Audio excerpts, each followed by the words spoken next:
യാദൃച്ഛികമാണ്.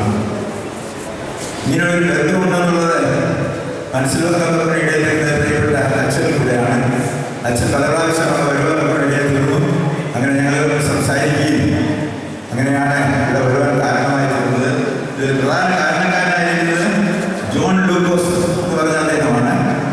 John ലൂക്കോസ് എൻ്റെ ഫാദറുമായിട്ട് പരിചയമുണ്ട്.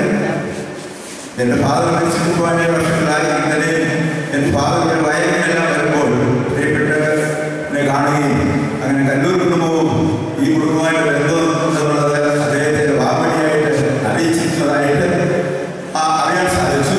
അങ്ങനെ അദ്ദേഹത്തിൽ കൂടെയാണ് പ്രിയപ്പെട്ട അച്ഛൻ ഇത് മനസ്സിലാക്കാത്തതുകൊണ്ട് ഇടയായിത്തീർന്നത്. അങ്ങനെയാണ് ഈ കല്ലൂർ കുടുംബമായ എന്നെ ഇവിടെ ക്ഷണിപ്പാത്തതുകൊണ്ട് ഇടയായിത്തീർന്നത്.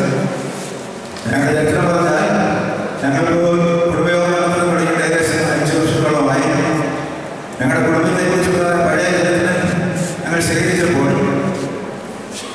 എന്നെ സംബന്ധിച്ചിടത്തോളം ഞാൻ 6ാമത്തെ തലമുറക്കാരനാണ്. 6ാമത്തെ തലമുറക്കാരൻ.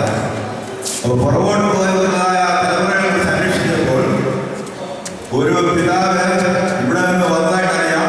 പക്ഷെ ഏത് കുടുംബത്തിൽ നിന്ന് വന്നു എന്നുള്ളതൊന്നും യാതൊരു അറിവുണ്ടായിരുന്നു. എന്നാൽ ഇവിടെ വന്നപ്പോഴാണ് മനസ്സിലാകുന്നത് ഇങ്ങനെ ഈ കുടുംബത്തിൽ നിന്നാണ് ഒരു ഗ്രാൻഡ് ഫാദർ അവിടെ വന്ന് താമസിക്കുകയും ആ ഗ്രാൻഡ് ഫാദറിൽ നിന്നുള്ളതായ സന്താനങ്ങളാണ് അവിടെയുള്ളതായ എല്ലാ കുടുംബങ്ങളും അറിയാൻ സാധിക്കും. അവിടെ പ്രധാനമായും 3 കുടുംബങ്ങളാണ് ഉള്ളത്.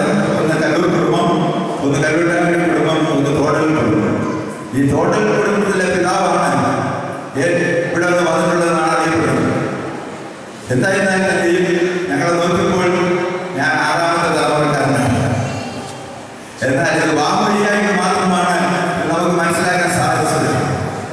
ഒരു കുടുംബത്തിലെ ചരിത്രം രേഖപ്പെടുത്തുക എന്നുള്ളത് ഏറ്റവും അത്യാവശ്യമായിട്ടുള്ള കാര്യമാണ്.